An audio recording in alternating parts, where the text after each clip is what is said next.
Você pode até dizer assim: pastor, isso aqui é complicado para mim. O senhor está falando de predestinação, né? Eu digo: estou. Pastor, isso é complicado para mim. Você não precisa entender. Eu só quero que você me responda uma coisa. Quando você está de joelhos ao lado da sua cama, orando a Deus, agradecendo a Ele, como é que você ora? Você ora assim: Deus, eu te agradeço porque o Senhor me salvou. Eu te agradeço porque eu nasci num lar evangélico. Eu te agradeço porque um dia eu ouvi o Evangelho. Eu te agradeço porque um dia o Senhor tocou no meu coração e hoje eu sou salvo. Deus, eu te dou toda a glória. É assim que você ora, não é? Ou você ora assim dizendo: oh Deus, eu te agradeço porque eu escolhi. Deus, eu te agradeço porque eu tomei a decisão. Na verdade você devia orar assim: eu me agradeço. Então não ora, você reflete. Você diz, você medita: eu me agradeço porque eu tomei a decisão. Eu me agradeço porque meu livre-arbítrio, ó, né? Tranquilo, eu ouvi assim na hora, né? Esses outros aí, não. Mas eu, né? Você devia orar dessa forma. Mas quando você está de joelhos lá no seu coração, você sabe que se não fosse Deus que lhe tivesse chamado, buscado, arrancado você das trevas, iluminado o seu coração, você não creria. E quem faz isso é o Espírito Santo.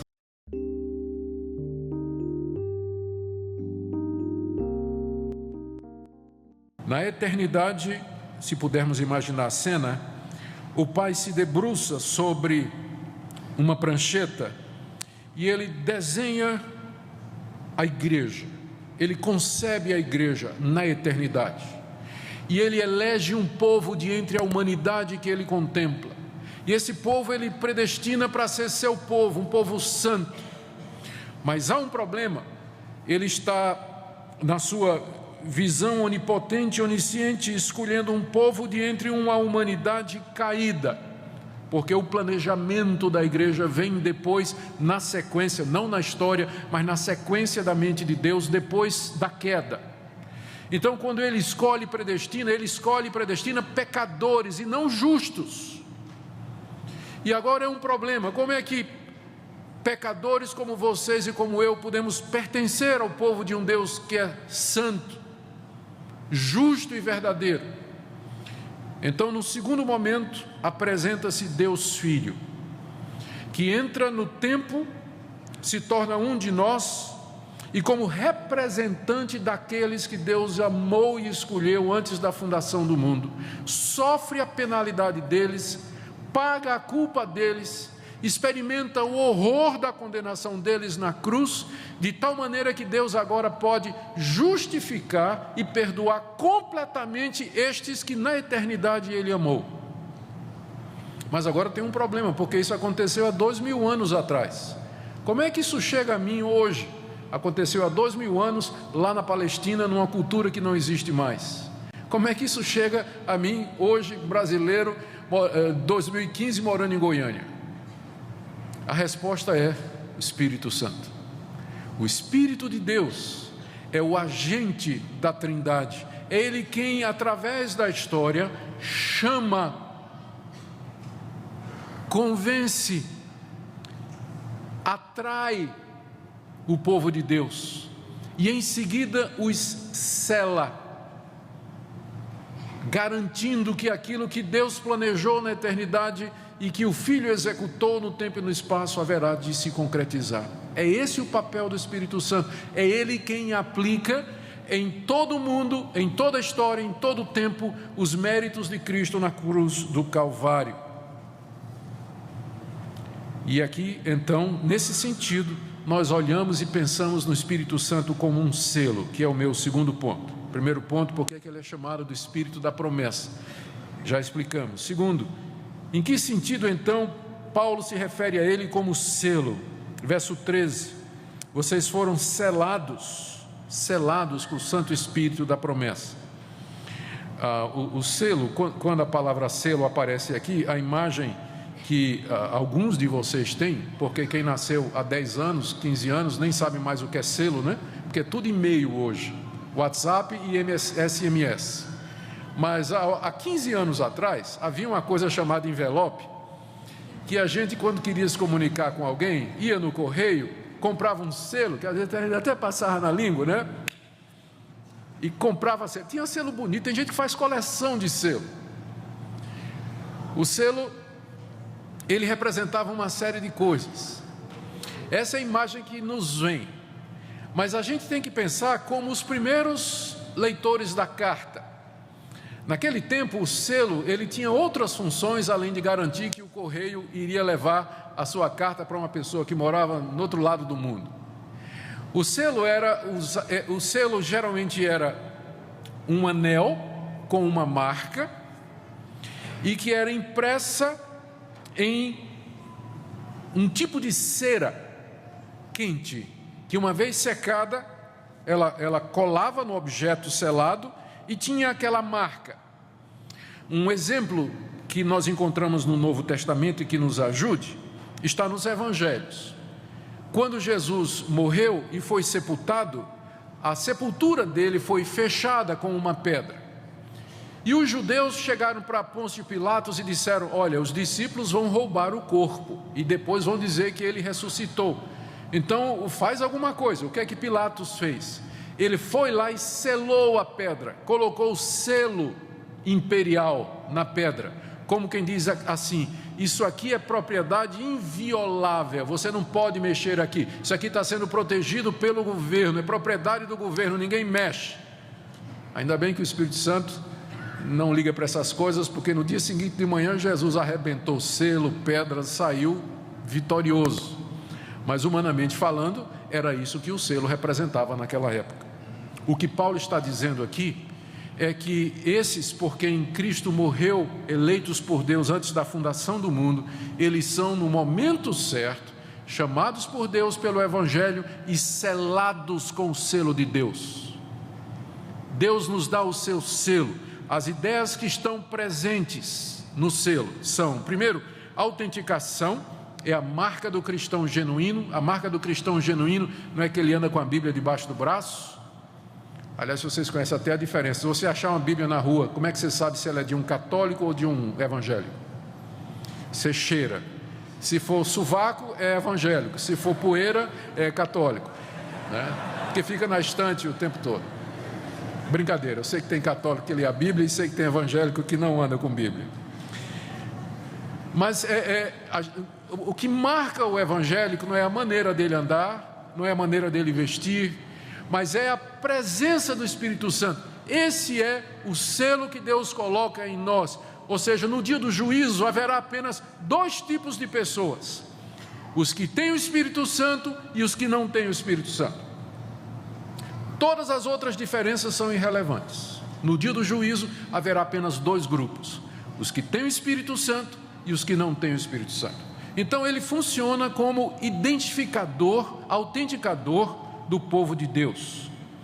Ele nos marca como propriedade de Deus, e aí dá a ideia da inviolabilidade. Há várias passagens no Novo Testamento que dizem que o diabo não pode nos tocar, ele pode nos tentar, ele pode por um momento nos oprimir, mas ele não pode nos arrancar das mãos de Deus. E não é porque nós somos fortes, é porque nós temos o selo de Deus, a garantia de Deus. Somos invioláveis nesse sentido, o diabo não pode quebrar esse selo.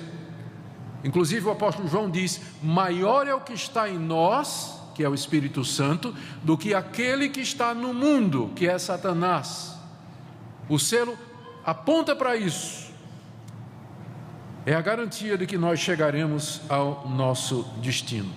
Em outras palavras, o Espírito Santo é a garantia que Deus nos dá de que aquilo que Ele planejou e que Jesus Cristo executou haverá de se cumprir.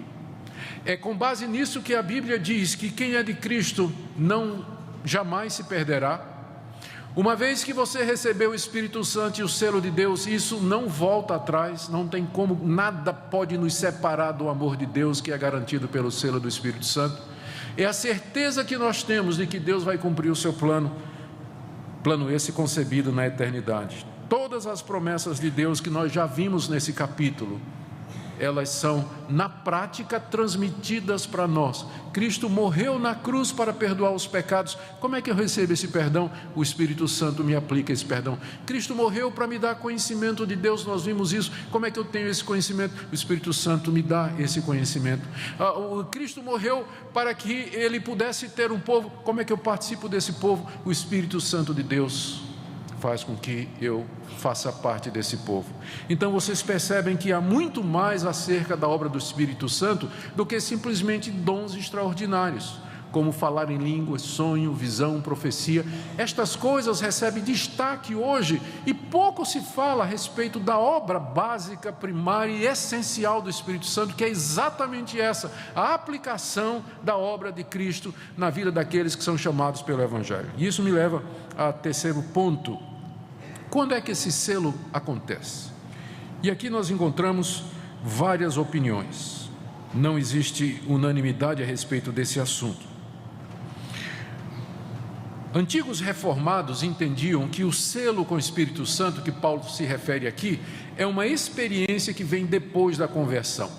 Seria alguma coisa mais ou menos assim: você cria em Cristo como Senhor e Salvador, o Espírito Santo vinha morar no seu coração. Algum momento depois, uma semana, um mês, um ano, você era selado com o Espírito Santo, que era uma experiência profunda com Deus, em que você recebia grande ousadia, poder para testemunhar. Escritores como Martin Lloyd-Jones, por exemplo, que são muito lidos e conhecidos entre os reformados, ele defende essa posição. Ele diz que o selo do Espírito Santo é diferente da conversão. Na conversão nós recebemos o Espírito Santo, mas é preciso que depois você seja selado com o Espírito Santo. O selo do Espírito Santo lhe dá ousadia, lhe dá coragem, lhe dá poder para você testemunhar. Uma posição parecida com essa é a posição dos irmãos pentecostais. Eles, inclusive, se referem ao selo do Espírito Santo como sendo a segunda bênção. Eles também acham que quando nós nos convertemos, o Espírito Santo vem morar em nós, mas você precisa, essa é a primeira bênção, mas aí você precisa da segunda bênção, que é o batismo com o Espírito Santo, ou o selo do Espírito Santo, o qual é sempre testificado pelo falar em línguas. Se não houver línguas, você não foi selado pelo Espírito Santo e não foi batizado pelo Espírito Santo. Eu quero dizer por que eu penso que essas duas posições elas estão erradas. A primeira, e muito simples, é uma questão de gramática na língua grega.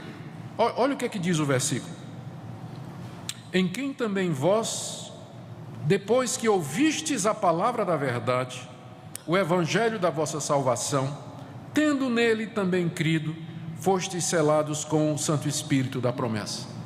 A gramática grega exige que estes dois verbos aí, tendo nele também crido e fostes selados, eles sejam concomitantes.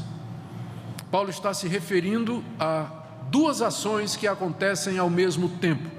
Há nuances da gramática grega que fazem com que nós interpretemos verbos como tendo ação posterior à ação do verbo principal, mas a maneira como está escrito aqui, o que Paulo está dizendo é que o crer no Senhor Jesus e o ser selado pelo Espírito Santo acontece ao mesmo tempo, são ações concomitantes, não existe um lapso entre as duas coisas.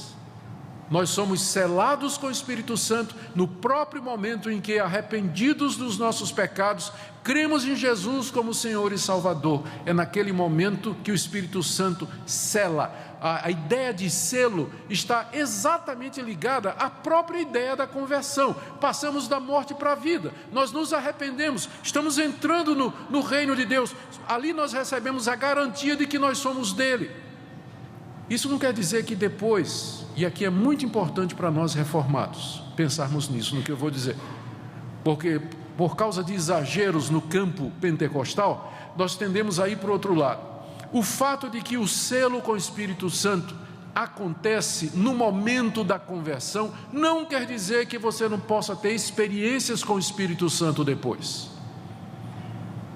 Você pode ter experiências profundas com o Espírito Santo, experiências de poder, experiências que mexem com você emocionalmente, experiências que podem transformar a sua vida. Eu não tenho nenhum problema em dizer isso. De fato, a conversão é a primeira bênção, mas não tem só uma segunda não, tem uma terceira, uma quarta, uma quinta, a vida toda nós vamos ter experiências com o Espírito Santo. se você de fato quiser isso. Agora, eu só não creio que devamos chamar estas experiências depois da conversão de batismo ou selo do Espírito, porque tanto o batismo como o selo, a ideia de ambos é de iniciação. O batismo é um rito de iniciação. O batismo com o Espírito Santo acontece quando você se converte, quando você crê no Senhor Jesus, quando você é justificado, e aí você é batizado no corpo de Cristo pelo Espírito Santo, você faz parte do corpo de Cristo. É por isso que Paulo, escrevendo aos Coríntios, capítulo 12, verso 13, ele diz: todos vocês foram batizados do Espírito Santo. Ele está falando para a igreja toda. E é curioso que mais adiante no mesmo capítulo ele faz até a pergunta: vocês todos falam em línguas? Esperando a resposta: não. Então, por um lado ele afirma que todos foram batizados com o Espírito Santo, mas por outro ele diz: não são todos que falam em línguas. Então, fechando, quando é que nós somos selados com o Espírito Santo?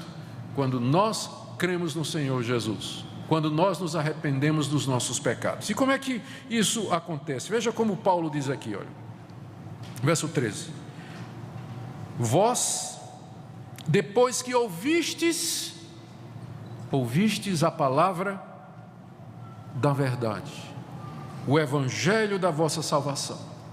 Qual é o instrumento que o Espírito Santo usa para que as pessoas se arrependam e creiam? Está aqui. Paulo diz: vocês ouviram o evangelho da vossa salvação, a palavra da verdade. Isso nos ajuda a entender o que é que o Espírito Santo está fazendo nos dias de hoje. Através da pregação da palavra, da leitura da palavra, através da divulgação da palavra, o Espírito Santo vai chamando, e ele chama de maneira irresistível aqueles por quem Cristo morreu, eleitos pelo Pai antes da fundação do mundo. Quando ele ouve a palavra da verdade, ele crê. Muitos ouvem e muitos ouvirão e não crerão, mas aqueles que Deus escolheu, predestinou, por quem Cristo morreu, chamados pelo Espírito Santo, eles crerão. E quando eles creem, são selados pelo Espírito Santo, que lhes garante que eles chegarão até a glória. Até a glória. Gente, do começo ao fim, a salvação é obra de Deus. A salvação é obra de Deus. Se dependesse de nós em algum momento, eu vou lhe dizer uma coisa, presta atenção no que eu vou lhe dizer. Se você puder perder a salvação, pode ter certeza que você vai perder. Se a salvação pode ser perdida, pode ter certeza que você não vai para o céu, você vai para o inferno. Se ela pode ser perdida, porque você vai perdê-la quando sair daqui, ou até aqui dentro mesmo. Se ela depender da sua santidade, se ela depender da sua perseverança, da sua obstinação, você sabe que você vai perder. Mas o Deus que escolheu antes da fundação do mundo, o Deus que mandou seu Filho morrer por aqueles escolhidos, e que envia o Espírito Santo para nos chamar pela palavra, e nos dá o Espírito Santo como garantia, é Ele o autor da nossa salvação. Eu sei que você acredita nisso. Você pode até dizer assim: pastor, isso aqui é complicado para mim, só está falando de predestinação, né? Eu digo: estou. Pastor, isso é complicado para mim. Você não precisa entender, eu só quero que você me responda uma coisa. Quando você está de joelhos ao lado da sua cama, orando a Deus, agradecendo a Ele, como é que você ora? Você ora assim: Deus, eu te agradeço porque o Senhor me salvou. Eu te agradeço porque eu nasci num lar evangélico. Eu te agradeço porque um dia eu ouvi o evangelho. Eu te agradeço porque um dia o Senhor tocou no meu coração e hoje eu sou salvo. Deus, eu te dou toda a glória. É assim que você ora, não é? Ou você ora assim dizendo: oh Deus, eu te agradeço porque eu escolhi. Deus, eu te agradeço porque eu tomei a decisão. Na verdade você devia orar assim: eu me agradeço. Então não ora, você reflete. Você diz, você medita: eu me agradeço porque eu tomei a decisão. Eu me agradeço porque meu livre-arbítrio, ó, né? Tranquilo, eu ouvi assim na hora, né? Esses outros aí, não, mas eu, né? Você devia orar dessa forma. Mas quando você está de joelhos lá no seu coração, você sabe que se não fosse Deus que lhe tivesse chamado, buscado, arrancado você das trevas, iluminado o seu coração, você não creria. E quem faz isso é o Espírito Santo. Esse é o papel dele. E ele nos sela. Quais são os efeitos dessa selagem do Espírito Santo na vida dos que creem? Eu já antecipei alguns. Note que Paulo, no verso 13, se refere a ele como o Santo Espírito. Se ele é santo, significa que aqueles que foram selados com o Espírito Santo serão santos também, porque é isso que ele vai produzir na nossa vida. É a primeira coisa que ele vai produzir na nossa vida, é santidade. Não estou falando de perfeição. Ele vai iniciar em nós um processo de santificação que consiste no dia a dia em ensinar você a dizer não para o pecado e sim para Cristo, não para a mentira e sim para a verdade, não para o roubo e sim para a honestidade, não para a impureza e sim para a santidade. Diariamente o Espírito Santo vai lhe guiar nisso, porque Ele é santo. Ninguém pode dizer que tem o Espírito Santo se não há santidade na sua vida, porque é isso que Ele veio fazer. Esse é o efeito. O Espírito Santo também produz segurança no coração. Queridos, nós passamos por muitas tribulações. Pessoalmente, na minha vida, já houve momentos em que eu duvidei da minha salvação, e não foi uma vez só, não. Já me vi assediado por doutrinas, pelo ateísmo, por ideias liberais. A experiência mais marcante que eu passei nisso, eu já contei algumas vezes, não faz mal repetir. Eu estava terminando o meu doutorado na Holanda e o meu orientador não acreditava nem que Cristo tinha morrido pelos nossos pecados. Não sei o que ele estava fazendo na escola de teologia, mas era o meu orientador. Passou uma penca de livros de liberais alemães para eu ler. Eu acho que ele queria acabar com a minha fé, e quase conseguiu. Eu comecei a ler aqueles homens, e os homens argumentam bem. Gente com doutorado em Oxford, Cambridge. Comecei a ler aquilo, e aquilo foi começando a criar dúvida no meu coração. Chegou um momento lá na Holanda que eu me ajoelhava ao lado da cama para orar, e eu não conseguia orar. Não conseguia. Eu não tinha certeza se tinha alguém do outro lado para me escutar. E desesperado já, finalmente encontrei um professor, meu orientador lá nos Estados Unidos, um homem crente, que eu abri meu coração e contei minhas dúvidas. Ele disse: é isso? Fala o seguinte: leia fulano de tal, livro tal, leia fulano de tal, livro tal, leia fulano de tal, livro tal, que refuta tudo que você escutou. Gente, eu escapei de ser ateu, Mas eu me lembro de uma coisa: em todos estes momentos eu não conseguia virar as costas para Deus. Eu não conseguia abandonar Deus, ainda que era como se eu dissesse assim: eu não tenho certeza se o Senhor existe, mas eu vou continuar aqui. Eu vou continuar aqui. Eu não consegui virar as costas para Deus. E hoje eu sei que foi Ele que me segurou, como é Ele que segura você também, na hora da dor, da crise, do sofrimento. O jovem universitário na universidade, com professor marxista, professor ateu, num ambiente que vai minar a cabeça dele. Você pode ter certeza de uma coisa: se você não andar perto de Deus, se você não depender de Deus, você corre um grande perigo. É Deus que nos segura. É isso que o Espírito Santo faz. O Espírito Santo nos dá ousadia, nos dá coragem, poder para testificar de Cristo Jesus. Gente, eu quero concluir dizendo que não há nada que se compare a esse privilégio, ter o Espírito de Deus morando em nós, como garantia da salvação, como aquele que nos capacita, transforma e abençoa. Esse é um privilégio de todo verdadeiro filho de Deus. Agora, a pergunta que eu vou responder durante a exposição da carta aos Efésios, mas eu já quero adiantar: por que a presença do Espírito Santo não é tão evidente em todos que se professam cristãos? Por que há tantos que professam fé em Jesus Cristo, mas não há evidência de que o Espírito de Deus habita neles? A Escritura nos diz: não entristeçam o Espírito Santo. Ela também diz: não apagueis o Espírito Santo. Ela também diz: enchei-vos do Espírito Santo. Ou seja, um crente verdadeiro ele pode estar entristecendo o Espírito Santo com seus pecados e até abafando pela dureza de coração. Teimosia, sabe que está errado, sabe que está fazendo aquilo que Deus não gosta, mas insiste, fica se desculpando e entristece o Espírito de Deus, abafa o Espírito Santo. A figura que Paulo usa aqui mesmo, aliás, ele usa isso na carta aos Tessalonicenses, é: não extingais o Espírito Santo.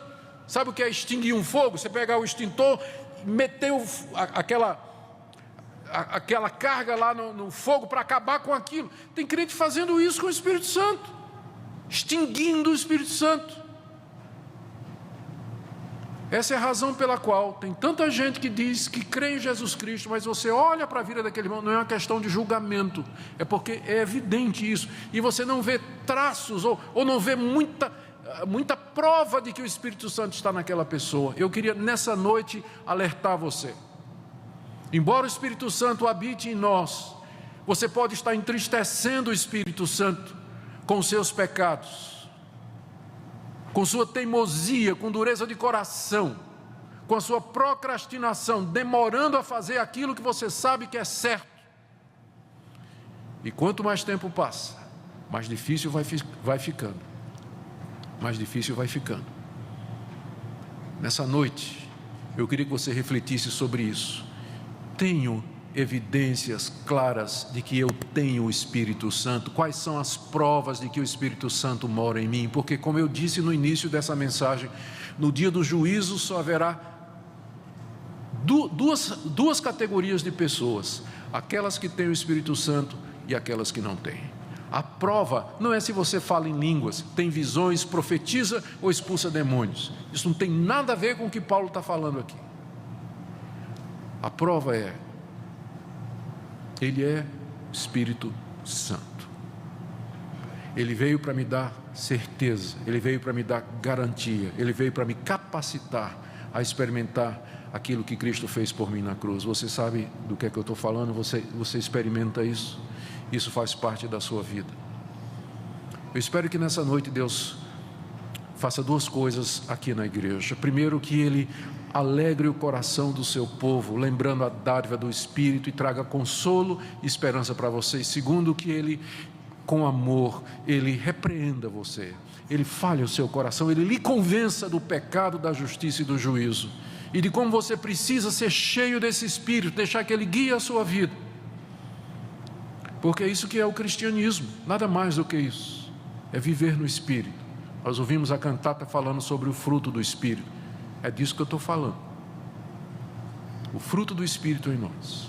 Que Deus tenha misericórdia de nós e que Ele nos dê a graça de vivermos cheios do bendito Espírito Santo da promessa que nos cela até aquele dia quando Ele virá para resgatar a sua propriedade. O apóstolo Paulo nos ensina em Efésios 1:13: em quem também vós, depois que ouvistes a palavra da verdade, o evangelho da vossa salvação, e tendo nele também crido, fostes selados com o Espírito Santo da promessa. Aqui, entendemos que o selo do Espírito Santo é um ato divino que aproveita a nossa fé em Cristo, confirmando-nos como pertencentes a Deus. Esse selo é a garantia da nossa herança eterna, assegurando-nos que somos filhos e filhas do Rei. Contudo, precisamos ser cautelosos para não interpretar o selo do Espírito Santo de maneira superficial ou como um mero ritual. O selo é uma marca espiritual que identifica os que pertencem a Deus, e não somente um símbolo externo.